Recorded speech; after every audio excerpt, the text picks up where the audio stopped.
Hakeem Jeffries is bringing the fire today.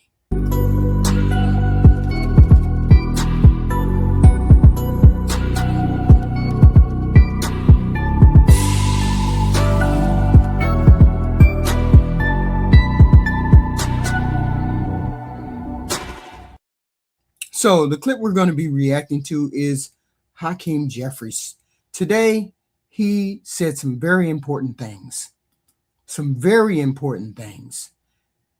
So let's listen. Rise today in strong opposition to this rule. Another reckless effort by the Republican majority to stop this House from doing something to stop the reckless Trump tariffs. Mr. Speaker, the House of Representatives, part of this Congress, is a separate and co-equal branch of government. We don't work for Donald Trump. We don't work for J.D. Vance. We don't work for Republican billionaire donors. We work for the American people. That line right there is the entire fight.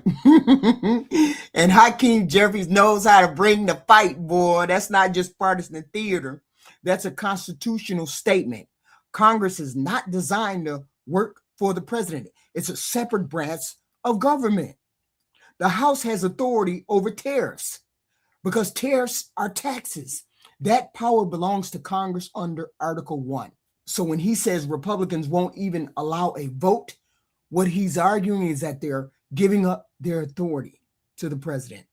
You can disagree with his tone. You can disagree with whatever he say. He brings smoke. You can disagree with his politics. I don't care.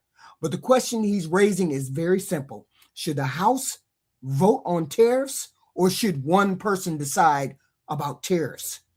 Right now, letting one person decide has put us in this disaster. That's the tension sitting under this speech right now. Yes, we have a cost of living crisis in this country. I know the president doesn't want to talk about it. He thinks it's a Democratic hoax. No, the affordability crisis in this country is not a hoax. It is very real. Working class Americans, middle class Americans, and everyday Americans are suffering because of the failed Trump Republican economy. Now let's strip away the party label for a second and talk about what he's pointing to. Housing costs are up. Healthcare costs are up. Childcare costs are up. Groceries are up. Electric bills are up. People feel squeezed. People are filing bankruptcy. People are moving in with relatives. That part is not partisan, not at all. That part is lived experiences. His argument is that tariffs are a part of that squeeze. Tariffs are import taxes. When businesses pay more to bring goods into the country, those costs get passed down to us. We are paying the tariffs. That's how markets work. So the criticism here is straightforward. If you promise to lower prices and then you layer on trade barriers that increase costs, voters are going to notice that. The real question isn't ideological, it's practical. Are prices going down or not?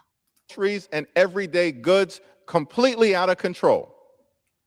And one of the reasons why the cost of living continues to crush the American people is because of the Trump tariffs, which have imposed thousands of dollars in additional costs on everyday Americans, making life even more expensive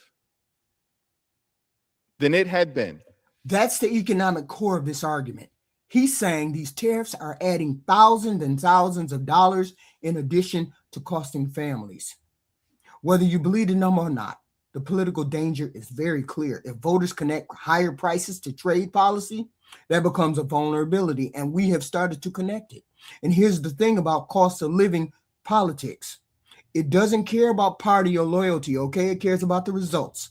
If families feel like they're drowning financially, they don't want to hear procedural explanations. They want relief. So when Congress won't even debate the policy that's being blamed for higher prices, that starts to look like they're trying to avoid something. The Republicans are trying to avoid the talk, avoid helping the American people. as it relates to tariffs that have been imposed. In fact, the president should have sought our authorization. Instead, he's using a fake emergency authority that hopefully the Supreme Court will make clear he does not have. And we certainly await that decision, but we don't need to wait for that decision. Now we've shifted the economics to power. Emergency authority is supposed to be narrow. It's supposed to be used for real national crises. Calling it fake is saying this is executive overreach. And here's where this matters long term. When Congress doesn't assert its authority, the presidency expands. That's how power shifts over time. This speech is about tariffs, yes, but it's also about whether Congress is willing to act like a co-equal branch or whether it defers every time to this president. That's the deeper institutional fight happening right here in front of us. Fox News, the president's favorite news source, in a recent public opinion survey concluded that more than 70% of the American people believe correctly the economy is a disaster under this president. And one of the reasons why it's a disaster is because of the reckless Trump tariffs. When even Fox News polling shows more than 70% of Americans think the economy is in trouble, that's not fringe dissatisfaction. That's not no MAGA thing. That's not a Democratic hoax thing. That's broad frustration with this economy. And when frustration builds, procedural fights like this become symbolic. Blocking a vote like the Republicans are doing doesn't look like strategy. It looks like fear. Voters can handle disagreement. What they don't like is feeling like no one is even willing to debate the issue. They just don't care whether you hurting or not. That's what it feels like. Drive down the high cost of living, to stop burying your head in the sand, to stop being a reckless rubber stamp for Donald Trump's extreme agenda, to stand up to him every now and then as part of a separate and co-equal branch of government. Stop the cult-like behavior, Mr. Speaker.